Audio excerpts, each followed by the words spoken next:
ఈరోజు మనం చదువుకున్న పాఠ్యభాగము మొదటి రాజుల గ్రంథము 16వ అధ్యాయం మనం చదువుకున్నాం. ఈ యొక్క అధ్యాయాన్ని చదువుకున్నప్పుడు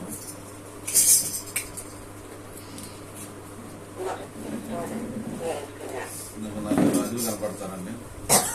ఒక తర్వాత ఒకరు అయితే అందరూ కూడా ఎలా ఉన్నారు అంటే ఒకరి నుంచి ఒకరు పాపం చేసిన వాళ్ళే ఉన్నారు.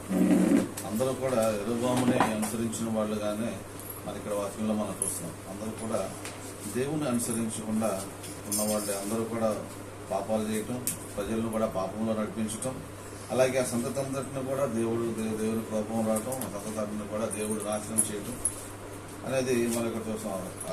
ఆ సంతతంతని తన శత్రువు తన మిత్రులను అందరినీ కూడా దేవుడు మరి నాశనం చేసినట్లుగా ఈ యొక్క అధ్యాయంలో మనం చూస్తున్నాం. అయితే దేవుడు చెప్పిన మాట ఏంటి అనేది మనం ఒకసారి ఆలోచిస్తే మరి అంటే ఇప్పటికి కూడా ఈ రోజుకి కూడా ఎలా ఉన్నాము అనేది మనం ఒకసారి ఆలోచిస్తే మరి చాలామంది మరి క్రైస్తవులైనా కానీ ఎవరైనా కానీ దేవుణ్ణి ఆరాధించాలంటే ఏదన్నా ఒక బొమ్మ కావాలి, ఒక ప్రతిమ కావాలి, ఒక బొమ్మ ఏదో ఒకటి పెట్టుకుని మరి పూజించడం ఆరాధించడం అనేది మన ఈ లోకంలో జరుగుతూ ఉంది. అయితే క్రైస్తవులుగా ఉండి కూడా మరి అంటే మరి ఉండి కూడా మరి వాక్యం మీద ఆధారపడిన దానికంటే ఏదైనా ఒక దేవుని బొమ్మ, జీసస్ క్రైస్ట్ బొమ్మ ఒకటి కనపడాలంటే ఒక కనపడంగానే ఇంట్లో పెట్టుకుంటారు. అది ఒకని ఇది నిజమైన బొమ్మ కాదు అని తెలిసి కూడా దాన్ని పారలేని పరిస్థితి. ఎందుకంటే అంత అంటే ఇది యేసుప్రభు బొమ్మ కదా, దీన్ని ఎట్ట పారేస్తాం అనే మనసులో ఒక ఫీలింగ్ అయితే ఉంటుంది. అంటే ఈ విధంగా మనం అలా అంటే అందరూ కూడా ఏదన్నా సరే ఒక ప్రతిమ ఏదన్నా ఒకటి బొమ్మ ఉన్నా లేకపోతే ఏదైనా ప్రతిమ ఉన్నా దాన్ని పూజించడానికి ఇష్టపడతారు. కానీ వాక్యాన్ని వాక్యంగా ఆచరణ. ఎందుకంటే యేసుప్రభు చెప్పిన మాట మరి నిర్గమకాండము 20వ అధ్యాయంలో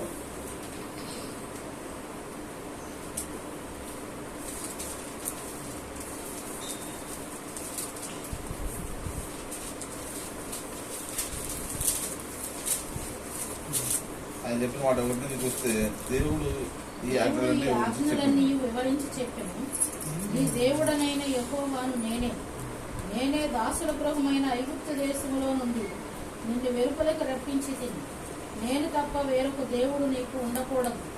పైన ఆకాశం అందే కానీ క్రింద భూమి అందే కానీ భూమి క్రింద నీళ్ల ఎందే కానీ ఉండు దేని రూపమైనను విగ్రహమైనను నీవు చేసుకొనకూడదు. వాటికి సాగిలపడకూడదు, వాటిని పూజింపకూడదు. ఏలయనగా నీ దేవుడైన యెహోవానగు నేను రోషము గల దేవుడను. నన్ను ద్వేషించు వారి విషయంలో 3-4 తరముల వరకు తండ్రుల దోషమును కుమారుల మీదకి రప్పించుచు నన్ను ప్రేమించి నా ఆజ్ఞలు గైకొను వారిని 1000 తరముల వరకు కరుణించి వాడనై ఉన్నాను. కాబట్టి ఇక్కడ దేవుడు చెప్పిన మాట ఇశ్రాయేలు ప్రజలకు ముందుగా ఎక్కడా కూడా ఏమీ లేదు. ఆకాశం అందే కానీ భూమి అందే కానీ నీళ్ల ఎందే కానీ ఏ రూపమైనను విగ్రహమైనను చేసుకోకూడదు. ఎక్కడ కూడా విగ్రహం అనేది లేదు. కానీ ఇక్కడ వీళ్ళందరూ ఎందుకు నాశనం అయిపోయారంటే కేవలం దేవుడు చెప్పిన మాట, మొదటి మాట ఇది. ఏది కూడా చేయకూడదు, ఏ విగ్రహము చేయకూడదు, ఎక్కడ చేయకూడదు అన్నప్పుడు వీళ్ళందరూ ఆచరించింది ఏంటంటే దేవతా స్తంభాలు కట్టారు, దేవతా విగ్రహాలు కట్టి ఒకరినొకరు వాళ్ళు పాపం చేయటమే కాక ప్రజలను కూడా ఆ పాపంలో నడిపించి ఈరోజు వాళ్ళ కుటుంబాలు కూడా నాశనం అయిపోవటం అనేది మనం ఇక్కడ చూస్తున్నాం. ఆ ముందుగా అసలు చేసింది ఎవరు అనేది చూస్తే మరి అహరోనే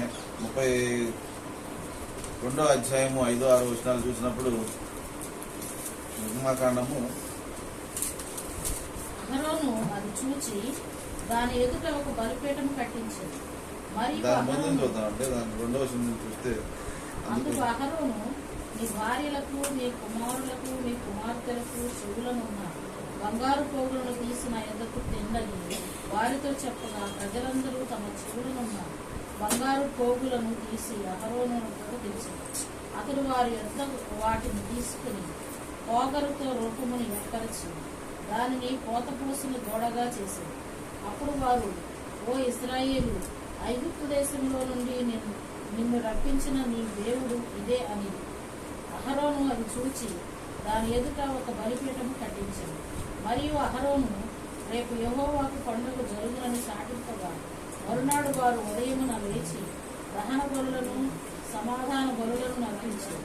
అప్పుడు జనులు తినుటకును త్రాగుటకును కూర్చుండి ఇక్కడ మరి మోషే మరి కొండ మీద ఎక్కి దిగబోయేసరికి వాళ్ళందరూ మనల్ని నడిపించడానికి ఒక దేవుడు కావాలి అని చెప్పేసి వాళ్ళందరూ అనుకుని మరి వాళ్ళకున్న బంగారం అంతా తీసి మరి అహరోనికి ఇస్తే ఆయన ఒక దూరం చేసి మరి వాళ్ళకి ముందు పెట్టి ఇదే మిమ్మల్ని నడిపించే దేవుడు అని చెప్పినప్పుడు వాళ్ళందరూ కూడా దానికి అన్న బదులు సమాధానం బదులు అర్పించడం అనేది మనం ఇక్కడ మన అందరికీ మరి చదువుకున్న మనందరూ తెలిసిన విషయం.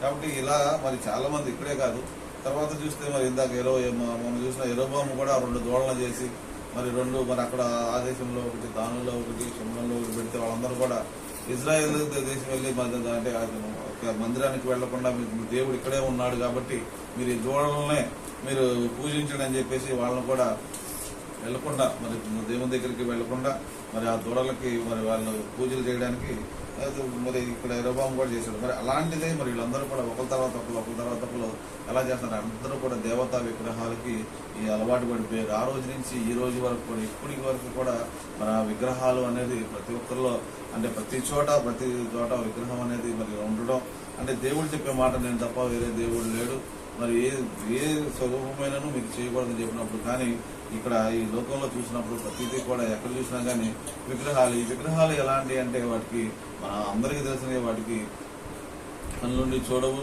ముక్కుండి వాసన చూడవు, చేతులుండి పనిచేయవు. అంటే దానికి అసలు ఊరికి ఒక రాయాన్ని తీసుకొచ్చి అక్కడ పెట్టేసి దానికి రూపం చేశారు కాబట్టి దానికి ఏమేమి ఉండదు. మనుషులు కూడా అలాంటి వారే అని 115వ కీర్తనలో మనం చూస్తున్నాం.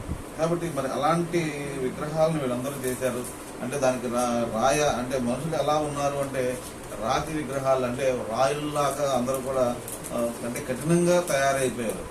ఎలా అంటే ఎందుకంటే అది ఒక రాయ ఏం మాట్లాడుతుందండి, ఒక విగ్రహం ఏం మాట్లాడుతుంది, బల్లర్పించడం వల్ల లేకపోతే ఏదైనా చేసినా దానికి ఏం మాట్లాడదు. కాకపోతే ఏంటంటే మన హృదయంలో ఏ ఆలోచన అయితే ఉంటుందో అంటే అక్కడ విగ్రహానికి బలిచ్చేవాడు ఏ కఠినంలో ఉంటాడో అదే కఠినం అతను కూడా ఉంటుంది. ఎందుకని అంటాడు ఆయన వాళ్ళు ఎలాంటి వాళ్ళు అంటే వాళ్ళకి కూడా ఏది ఉండదు. 115 చేయువారును వాటి యందు నమ్మిక ఉంచువారు అందరూ వాటి వంటి వారై ఉన్నారు. వాళ్ళందరూ కూడా అలాగే ఉన్నారు. కాబట్టి అది చేసిన వారు అంటే వాళ్ళు తీసిన నిర్ణయం అది దేవుడి దగ్గరికి వచ్చింది అనేది వాళ్ళకు ఉండదు. కానీ వాళ్ళు తీసిన నిర్ణయాలు అంటే వాళ్ళ ఆలోచన ప్రకారం వాళ్ళు వెళ్ళిపోయి దేవునికి విరుద్ధంగా ఉన్నట్టుగా మనం ఇక్కడ వాక్యంలో చూస్తున్నాం. మరి వీళ్ళందరూ కూడా ఎందుకంటే పాపంలో మనుషులను నడిపించారు అంటే ఎంతగా మనుషుల్ని ఇజ్రాయెల్ ప్రజల్ని దేవుడు ఆయన బిడ్డలను మరి పాపం నడిపించారు అంటే మరి వాళ్ళు కూడా ఎలాంటి వాళ్ళు అంటే వాళ్ళ హృదయం ఎంత కఠినంగా ఉందంటే మనుషుల్ని ఎందుకంటే వాళ్ళని ఒకళ్ళనొకళ్ళు చంపుకుని మరి రాజులు అయ్యారు మనం చదువుకున్నప్పుడు.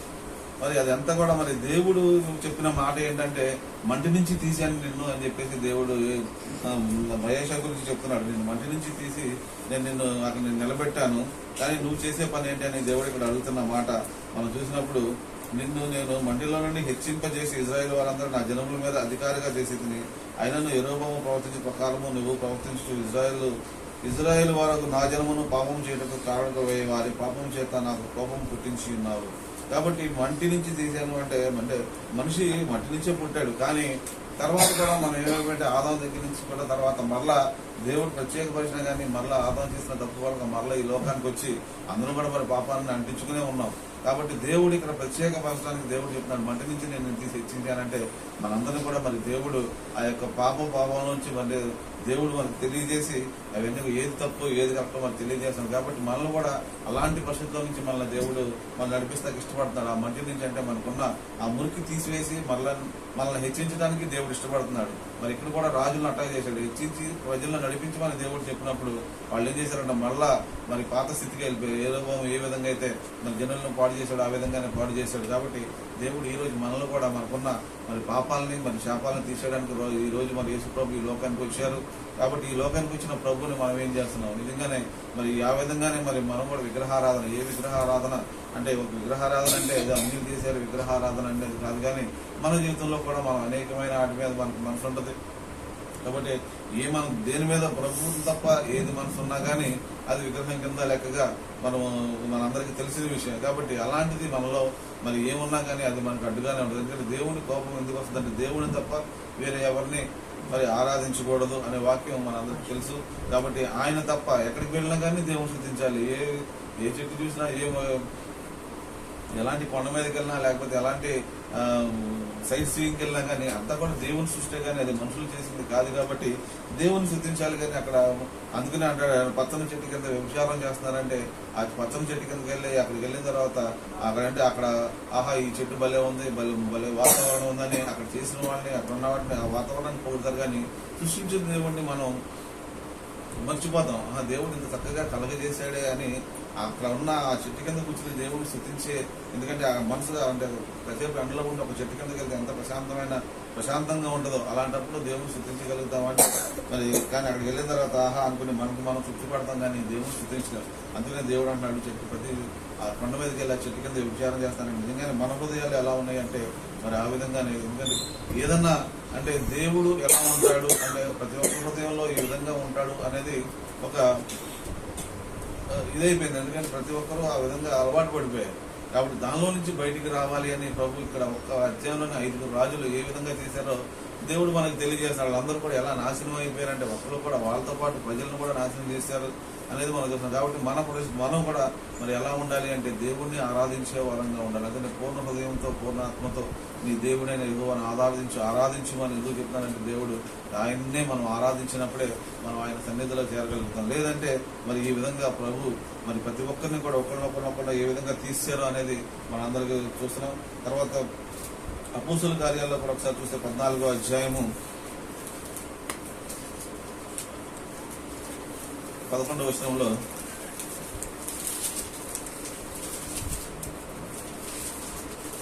జనసమూహములు పౌలు చేసిన దాన్ని చూచి లొకయోనియ భాషలో దేవతలు మనుష్య రూపము దాల్చి తన యొద్దకు దిగి వచ్చి ఉన్నారని కేకలు వేసి బర్నబాకు యువతి అనియు పౌలు ముఖ్య ప్రసంగి అయినందున అతనికి హెర్మే అనియు పేరు పెట్టు.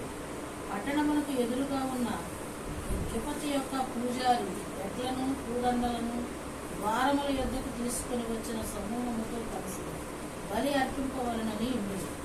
అపోస్తలులైన బర్నబాయు పౌలును ఈ సంగతి విని తమ వస్త్రములు చించుకుని సమూహములోనికి చొరబడి, ప్రజలారా మీరెందుకు ఇలాగ చేయుచున్నారు? మేము కూడా మీ స్వభావము వంటి స్వభావము గల నరులము. మీరు ఈ వ్యర్థమైన వాటిని విడిచిపెట్టి ఆకాశమును భూమిని సముద్రమును వాటిలో ఉండి సమస్తమును సృజించిన జీవము గల దేవుని వైపు తిరగవలనని మీకు సువార్త ప్రకటించుచున్నాము. ఆయన గత కాలములలో సమస్త జనులను తమ తమ మార్గముల యందు చాలండి. కాబట్టి ఇక్కడ మరి పౌలు గారు చేసిన ఈ కార్యాన్ని బట్టి వీళ్ళందరూ ఏమనుకున్నారంటే దేవుడు ఈయన రూపంలో వచ్చారని చెప్పేసి ఈయనకంట బలు అర్పించడానికి ఈయన దండేసి ఒక యుద్ధం తీసుకొచ్చి దండేసి దాని ఎదురుగా ఈయనకి కూడా బలు అర్పించడానికి, అంటే ఈయన చేసిన అంత దాని ముందు ఒక పాదం లోక్సభలో బలహీన పాదము గల ఒకడు ఉండేను. అతను పుట్టినది మొదలుకొని కుంటివాడే ఉండేను. నడవలేక కూర్చొని ఉన్నవాడు. అతడు పౌలు మాటలాడుచు వినును. పౌలు అతని వైపు తేరి చూచి స్వస్థత పొందుటకు అతని విశ్వాసం ఉంచని గ్రహించి నీ పాదములు మోపి సరిగ్గా నిలవమని బిగ్గరగా చెప్పినప్పుడు అతడు గంతులు వేసి నడవసాగాడు. అక్కడ ఒక స్వస్థత మరి పౌలు గారి ద్వారా జరగగానే వెంటనే పౌలును దేవుడు చేశారు. అక్కడ అంటే మనుషులు ఎలా ఉన్నారంటే అతను తీసుకొచ్చేసి మరి ఆయనకి ఒక దండ వేయడం, ఒక పూల దండ వేయడం, అలా కాకుండా పూజ ఎడ్లను తీసుకొచ్చేసి బలు అర్పించడానికి మరి అక్కడ సిద్ధమైపోయి. అంటే మనుషులు ఎలా ఉన్నారు అనేది మనం ఈరోజు ఒకసారి మనం ఆలోచిస్తే నిజంగానే చిన్న అందుకనే మరి ఈరోజు మరి సేవకులు కూడా మరి విగ్రహాల్లాగా ఉన్నారని ఎందుకు అనుకుంటున్నామంటే నిజంగా చర్చ్ కంటే మరి దేవుని కంటే మరి సేవకులకే ఎక్కువ విలువిస్తున్నారంటే ఈరోజు మరి అది చాలా మరి బాధపడే విషయం. ఎందుకంటే ఇక్కడ చూసినప్పుడు వీళ్ళు అన్నారు, అయ్యా మేము మీలాంటి మనుషులు, మాకు ఇలాంటిది కాదు, చేసింది జీవము కలిగిన దేవుడు అని చెప్పేసి చెప్తున్నారు. కాబట్టి ఈ విధంగా మనుషులు మరి ఎవరైతే ఒక మంచి పని చేస్తున్నారో వాళ్ళ వెనకాల తిరగడానికి మరి ఇష్టపడుతున్నారు. అంటే దేవుడి కంటే మరి ఎక్కువగా మరి సేవకులు కానీ మనుషులను కానీ ఏదైనా మంచి చేస్తే వాళ్ళని తిరగడం అంటే మనుషులు అలా దేవుడి కంటే ఎక్కువగా దేవుడు చేశాడు అనే దానికంటే వీళ్ళు నాకు చేస్తారు అనేది మనం ఎక్కువగా నమ్ముతాం. కాబట్టి దేవుడి కంటే ఎక్కువ విలువటం అనేది ఈ రోజుల్లో మరి ఇలాంటివి జరుగుతూ ఉన్నాయి. కాబట్టి ఇక్కడ కూడా మరి ఈ రోజు కూడా మనం కూడా ఇలాగే ఉన్నాం. ఎందుకంటే ఒకళ్ళు సహాయం చేస్తే చాలు వాళ్ళ వెనకాల తిరగడానికి వాళ్ళు అంటే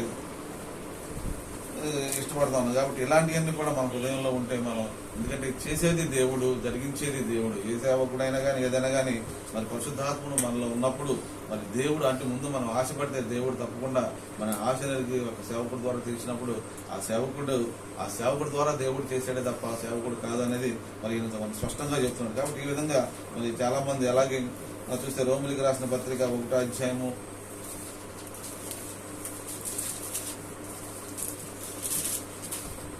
9వ వచనం చూస్తే, ఇప్పుడైతే ఆటంకము లేకుండా మీ యొద్దకు వచ్చుటకు దేవుని చిత్తం వలన నాకు వీలు కలుగునేమోనని నా ప్రార్థనల యందు ఎల్లప్పుడూ ఆయనను బ్రతిమాలు గురించి మిమ్మల్ని గూర్చి ఎడతెగక జ్ఞాపకం చేసుకుంటున్నాను. ఇందుకు ఆయన కుమారుని సువార్త విషయమై నేను నా ఆత్మానందు సేవించుతున్న దేవుడే నాకు సాక్షి. నేను స్థిరపడవల్లని అనగా మీకు నాకు కలిగిన విశ్వాసం చేత, అనగా మనం విశ్వాసం చేత ఒకరినొకరు ఆధారపడవని ఆత్మ సంబంధమైన కృపావరములను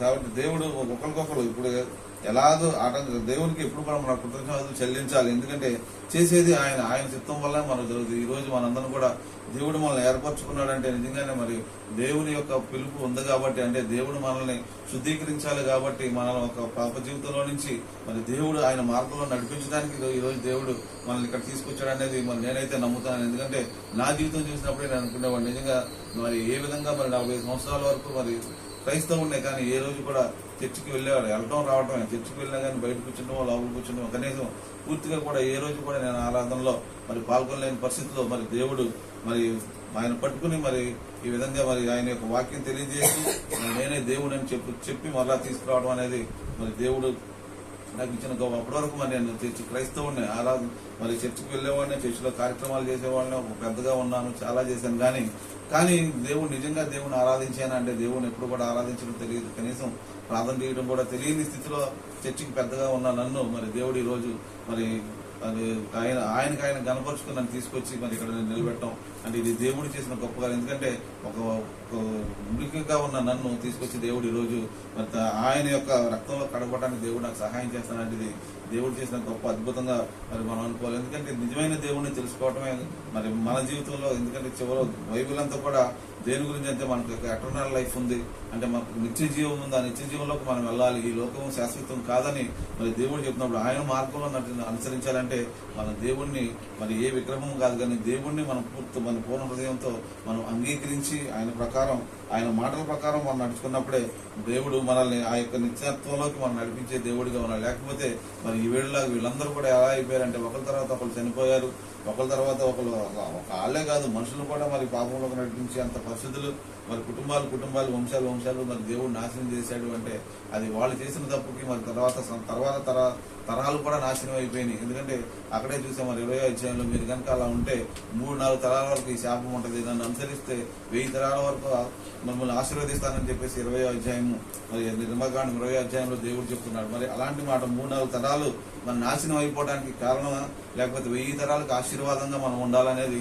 ఎందుకంటే ఈ రోజున మనం దావీదు గురించి ప్రతిరోజు మనం ఎందుకు మాట్లాడుకుంటామంటే 1000 తరాలు భూమి ఉన్నంతకాలం ఆయన ఆశీర్వాదకరంగానే ఉన్నాడు.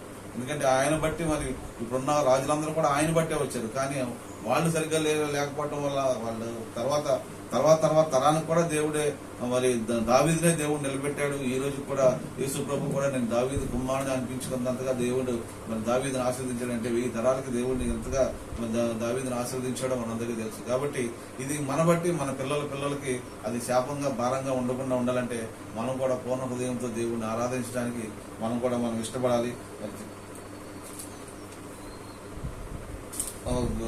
మొదటి యోహాను పత్రిక అయితే లాస్ట్ లో ఆఖరి వచ్చిన 5:21 ఒకే ఒక మాట ఉంటుంది, చిన్నపిల్లలారా మీరు విగ్రహాల జోలికి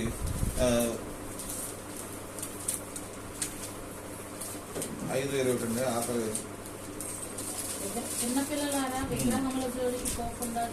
జాగ్రత్తగా ఉండండి చిన్నపిల్లలారా. అందరికీ చెప్తున్న మాట, చిన్నపిల్లలారా విగ్రహాల జోడికి వెళ్లకుండా జాగ్రత్త పరుడి.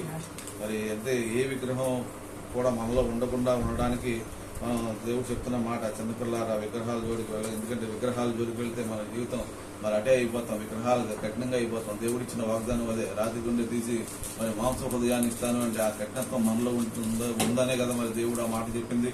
కాబట్టి ఆ కఠినత నుంచి మనం రావాలంటే మరి ఏది మన హృదయంలో ఉందో దాని నుంచి మనం బయటపడాలి అంటే మనం చేయాల్సింది ఏంటంటే మరి దేవుని వైపు తిరిగి ఆయన ఆజ్ఞలను ఆయన అనుసరణను ఆయన కట్టలను మనం అనుసరించాలని ప్రభు కోరుకుంటున్నాడు. అలాగే మరి ప్రకటన గ్రంథము మరి చూస్తే చాలా మరి వీటి గురించి చాలా చాలా రాసి ఉంటాయి. మరి విగ్రహారాధన గురించి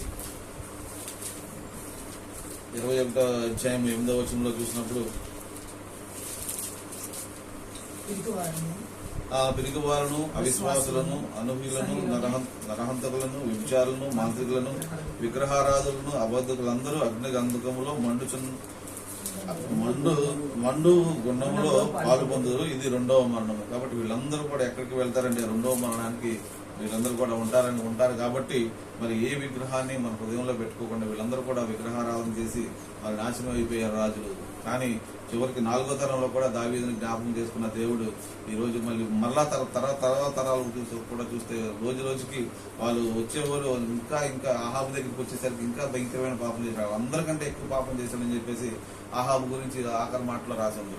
కాబట్టి అలాంటి పరిస్థితులు అంటే రోజు రోజుకి ఎలా అయిపోతున్నారంటే మరి